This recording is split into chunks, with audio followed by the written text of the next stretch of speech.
Good afternoon everyone. जैसा कि हम लोग पूर्व में हिंदू लॉ विधि की श्रृंखलाबद्ध सीरीज को जारी किए हुए हैं, उसी क्रम में हम लोग टॉपिक वाइज टॉपिक करते हुए जो है समझने का प्रयास करते हैं। उसी क्रम में आज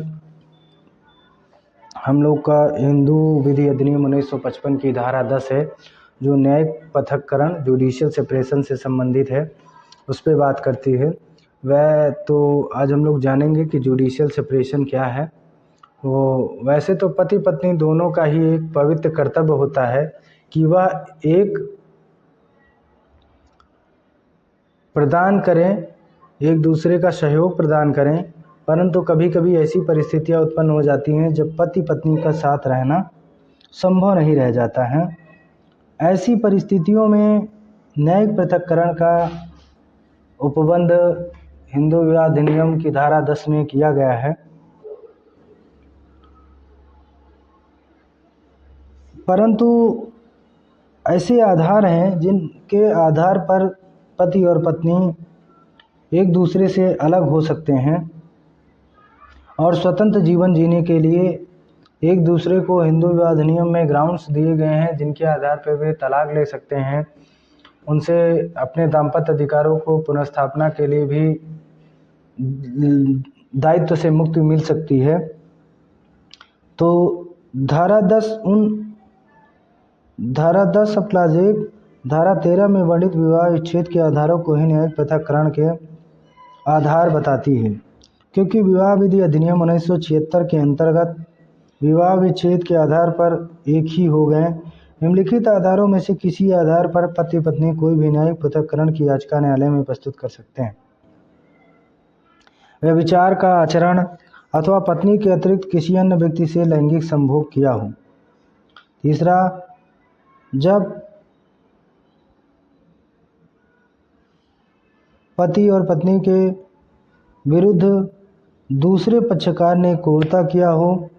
तीसरा, डिजर्शन, जब दूसरे पक्षकार ने याचिका प्रस्तुत किए जाने के ठीक पहले कम से कम 2 वर्ष लगातार उसका अभित्याग किया हो। चौथा, धर्म परिवर्तन, जब पति पत्नी दोनों में से कोई एक पक्षकार धर्म परिवर्तन के कारण हिंदू विवाह अधिनियम 1955 के अंतर्गत कोई व्यक्ति हिंदू ना रह गया हो।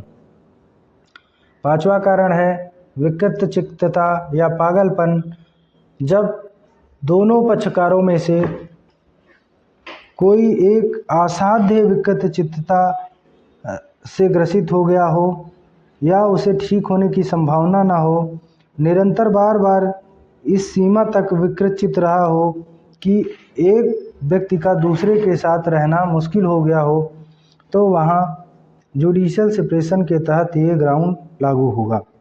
कोड लेप्रोसी क्या है? जब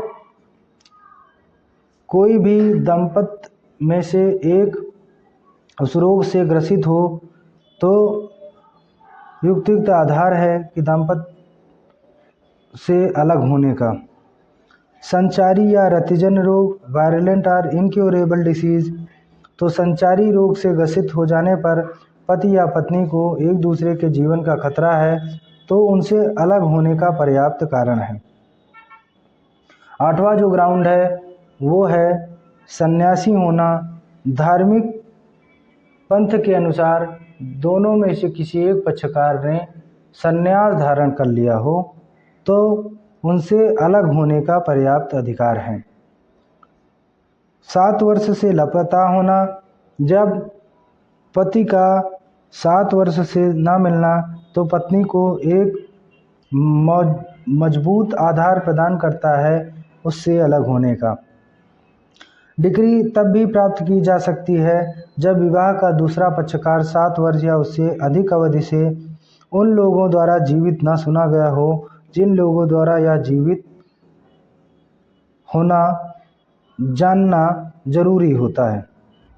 देवदंती देवी वर्सेस रूपन ट्रांटी एंड अदर्स 2005 का मामला है, जो पृथक्करण के बाद लाया गया।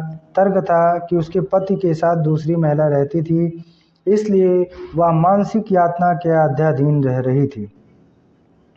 न्यायालय ने पत्नी के पक्ष में न्यायिक निर्णय की डिग्री पारित करते हुए यह भी निर्धारित किया कि क्रूरता को सदैव ऐसी प्रकृति का होना आवश्यक नहीं है जो जीवन या स्वास्थ्य के खतरे की प्रकृति की, बल्कि स्वास्थ्य, ख्याति एवं मानसिक कष्ट भी क्रूरता की श्रेणी में आएंगे। वे आधार जिन पर केवल पत्नी को याचिका प्रस्तुत करने का आधार है, धारा 13 सब क्लास 2। निम्नलिखित आधारों पर केवल पति पत्नी को ही आधार है, केवल पत्नी को, जिसके आधार पर वह जुडिशियल सेपरेशन कर सकती है। तो पति द्वारा दूसरा विवाह करने पर 13 सब क्लास 2 सब क्लास 1।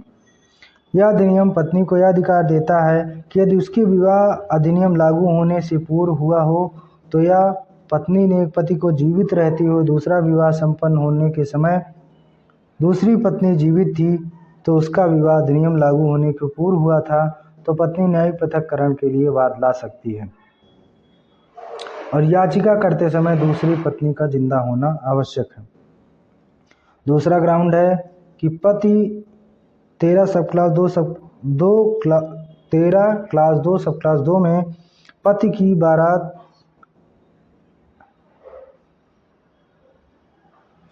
अप्राकृतिक मैथुन के अपराध का दोषी होने पर पत्नी न्यायिक पृथक्करण की याचिका मांग सकती है। जब पति विवाह संपन्न होने के बाद बलात्कार, गुदा, मैथुन या परसुगुमन का दोषी रहा हो। भरण पोषण की डिग्री 13 क्लास 2 सब क्लास 3। अधिनियम पति पत्नी को न्यायिक पृथक्करण की याचिका प्रस्तुत करने का अधिकार देती है जब हिंदू दत्तक भरण पोषण अधिनियम 1956 की धारा 18 के अधीन, वाद में दंड प्रक्रिया संहिता 1973 की धारा 125 के अधीन कार्यवाही में पत्नी का भरण पोषण दिलवाने के लिए पति के विरुद्ध डिग्री या आदेश इस बात के होते हुए भी पारित किया गया है कि वह अलग रह रही थी। ऐसी डिग्री या आदेश के पारित किए जाने के समय 1 वर्ष या उससे अधिक अवधि में पक्षकारों के बीच सहवास पुनरारंभ न हुआ। यह न अवस्था का विकल्प 13 क्लास 2 सब क्लास 4 ऑप्शन ऑफ प्रॉपर्टी पत्नी जब भी न्यायिक पृथक्करण की याचिका प्रस्तुत करने का आधार है उसका विवाह 15 वर्ष पूर्व हुआ है या उसने 15 वर्ष या 18 वर्ष तक की उम्र पूरी ना की हो। यह उल्लेखनीय है कि हिंदू पत्नी के लिए यह आवश्यक नहीं है कि 15 वर्ष के बाद या 18 वर्ष से पहले विवाह उत्तर संभव हुआ हो, जबकि विवाह के पश्चात संभव हुआ हो। न्यायिक पृथक्करण का परिणाम क्या है? तो सहवास और दायित्व से मुक्त। पृथक्करण से वैवाहिक संबंध समाप्त नहीं होते हैं, परंतु याची प्रत्युत्तरदाता के प्रति सहवास के दायित्व से मुक्त हो जाता है। पक्षकार यदि चाहे तो पति पत्नी के रूप में रह भी सकते हैं।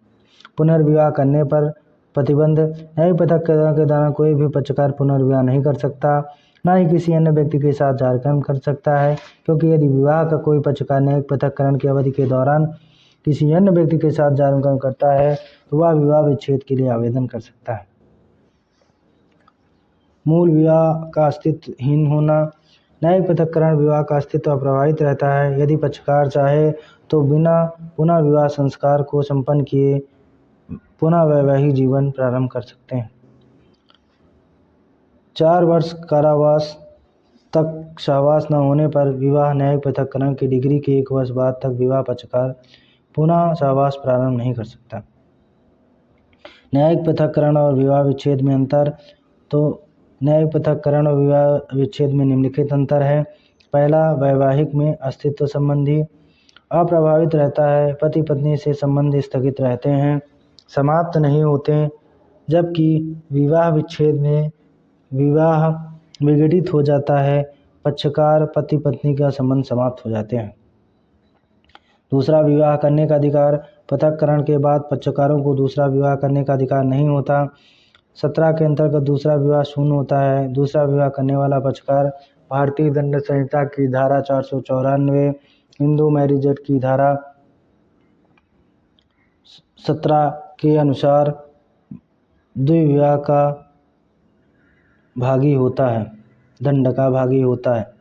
परंतु विवाह विच्छेद की डिग्री के बाद पक्षकार को दूसरा विवाह करने का अधिकार मिल जाता है। और दूसरा विवाह विधिमान्य होता है, पक्षकार किसी भी दंड का भागी नहीं होता है। पुनः वैवाहिक जीवन प्रारंभ करने की संभावना। न्यायिक पृथक्करण में पक्षकारों को पुनः वैवाहिक जीवन शुरू करने का अवसर उपलब्ध होता है, अर्थात पक्षकार पुनः सहवास प्रारंभ कर वैवाहिक जीवन शुरू कर सकते हैं, जबकि विवाह विच्छेद में पक्षकारों को वैवाहिक जीवन शुरू करने का अवसर उपलब्ध नहीं होता है। याचिका दायर करने की अवधि। याचिका विवाह के बाद किसी भी समय प्रस्तुत की जा सकती है, परंतु विवाह विच्छेद की याचिका कुछ असाधारण परिस्थितियों के अलावा विवाह संपन्न होने की तिथि के 1 वर्ष पूर्व संशोधित नहीं की जा सकती है।